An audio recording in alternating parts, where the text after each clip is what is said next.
Hey guys, welcome back to my channel. जैसा कि आप जानते हैं, प्रीवियस वीडियो में हमने डिविडेंड थ्योरी के बारे में स्टडी किया था। आज हम बात करेंगे दूसरी थ्योरी के बारे में, जो कि है वॉल्टर डिविडेंड मॉडल। ठीक है, वॉल्टर के बारे में वॉल्टर डिविडेंड थ्योरी भी बोलते हैं, इसको हम वॉल्टर डिविडेंड मॉडल भी बोलते हैं, राइट। तो जैसा कि आप जानते हैं, ये जो हमारी वॉल्टर की डिविडेंड मॉडल है, ये जेम्स ई वॉल्टर ने दिया था और ये सपोर्ट करते हैं डॉक्ट्रिन जो ये कहता है कि जो डिविडेंड है वो रेलिवेंट है, डिविडेंड का भी फ़र्क पड़ता है मार्केट प्राइस पर, शेयर पर, राइट, और हर चीज़ पे फ़र्क देखा जाएगा। ठीक है, तो वॉल्टर के अकॉर्डिंग ये जो कॉन्सेप्ट है डिविडेंड का, तो dividend decision of a company effect करती है वैल्यूएशन को और चॉइस ऑफ डिविडेंड पॉलिसी को। ठीक है, अफेक्ट करती है बेसिकली और अफेक्ट करती है वैल्यू ऑफ एंटरप्राइज को, जैसा कि मैंने आपको बताया, राइट।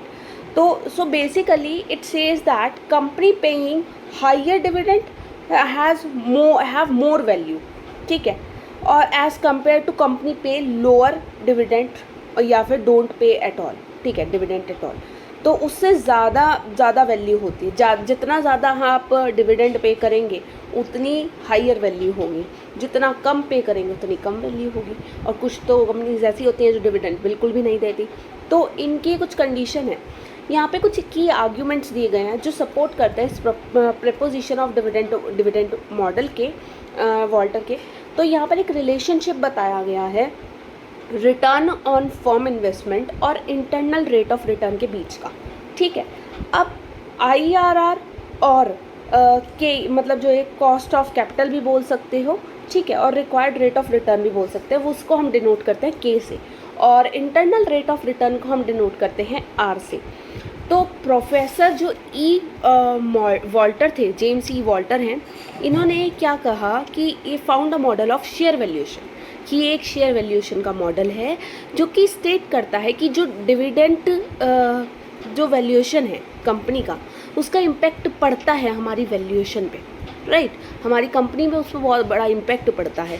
तो ये कहते हैं, इन्होंने दो फैक्टर कंसिडर किए थे जो हमारे प्राइस ऑफ शेयर को इफ़ेक्ट करता है, इम्पैक्ट डालते हैं। एक डिविडेंड पे आउट रेशियो और दूसरा relation between rate of return and cost of capital, right. तो जैसा कि आप जानते हैं, मैं आपको बता देती हूँ, जो ग्रोथ फर्म्स होती हैं, मतलब जिनकी फर्म की ग्रोथ अच्छी होती है, तो उनके लिए प्रॉफिटेबल इन्वेस्टमेंट है, अपॉर्चुनिटी है, it will be able to earn more than what the investor expect, वो और ज़्यादा कमाते हैं उससे जो एक इन्वेस्टर एक्सपेक्ट कर रहा होता है। तो ये फर्म को हम ग्रोथ फर्म कहते हैं, राइट। यहाँ पर क्या है, R यानी कि हमारा जो इंटरनल रेट ऑफ रिटर्न है, ठीक है, वो कॉस्ट ऑफ कैपिटल से ज़्यादा होता है, ठीक है।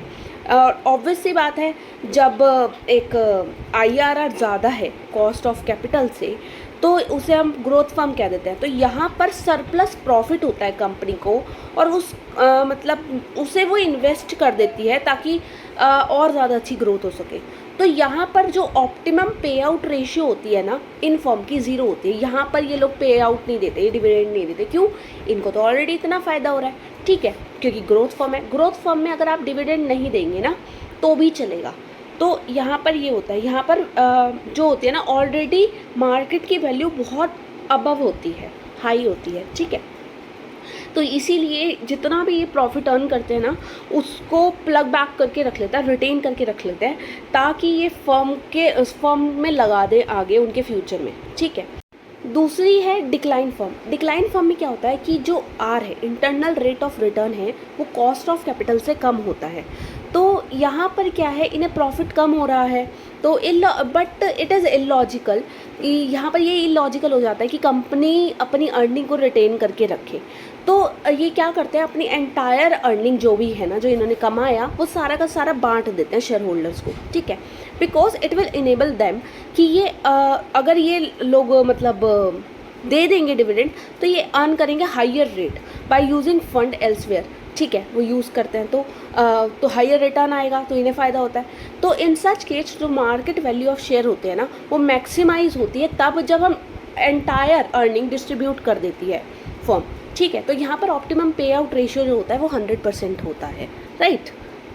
अब बात करते हैं नॉर्मल फॉर्म की। नॉर्मल फॉर्म में क्या होता है, जो IRR है यानी कि इंटरनल रेट ऑफ रिटर्न है, वो इक्वल हो जाता है कॉस्ट ऑफ कैपिटल से। अब ऐसी सिचुएशन में क्या होगा, ऐसी सिचुएशन में जब IRR इक्वल हो गया कॉस्ट ऑफ कैपिटल से, तो उस फर्म को हम नॉर्मल फर्म कह देते हैं, ठीक है, कि नो प्रॉफिट नो लॉस वाली सिचुएशन है। तो यहाँ पर ये कहते हैं कि जो मैटर ऑफ इनडिफरेंस है ना, जहाँ पर वेदर अर्निंग आर रिटेन, या तो रिटेन करके रख लो या डिस्ट्रीब्यूट कर दो, इच्छा है, कोई फ़र्क नहीं पड़ता। This is so because for all dividend pay out ratio है यहाँ पर, वो 0 से 100 के बीच में रहती है। आप कितना भी दे सकते हो, क्या हो सकता है थोड़ा दे दिया, थोड़ा रिटेन कर लिया, it's up to you. Or the market value will be constant, क्योंकि यहाँ पर जो है ना नॉर्मल फॉर्म में मार्केट वैल्यू कॉन्स्टेंट रहती है, दैट्स वाई, ठीक है।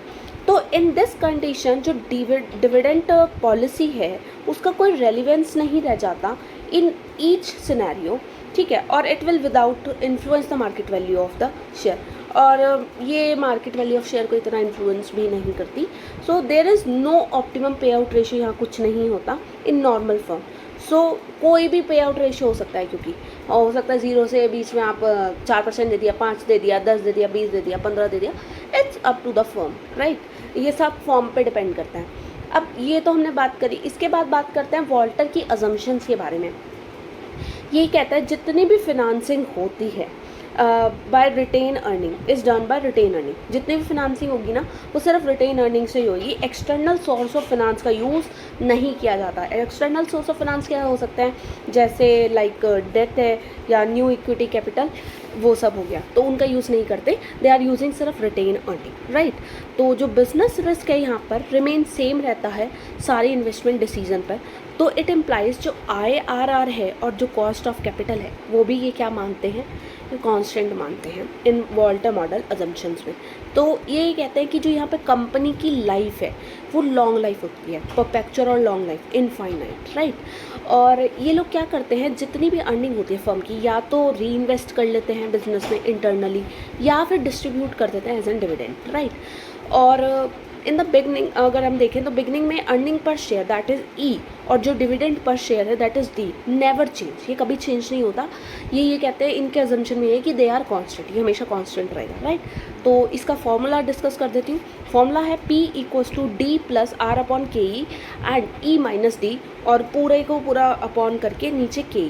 अब यहाँ पे P वही मार्केट प्राइस पर शेयर, D का मतलब है डिविडेंड पर शेयर, E का मतलब है अर्निंग पर शेयर, और KE मतलब cost of capital, cost of equity capital, right. और रेट R का मतलब मैंने आपको बताया था rate of return of investment, जो कि ये इन्वेस्ट कर रहे हैं उसके ऊपर जो रेट R है, ठीक है। तो वो उसके बाद बात करेंगे गॉर्डन मॉडल की, वो नेक्स्ट वीडियो में बात करेंगे। बस इस वीडियो में इतना ही, अब मिलते हैं नेक्स्ट वीडियो में, तब तक के लिए बाय, टेक केयर।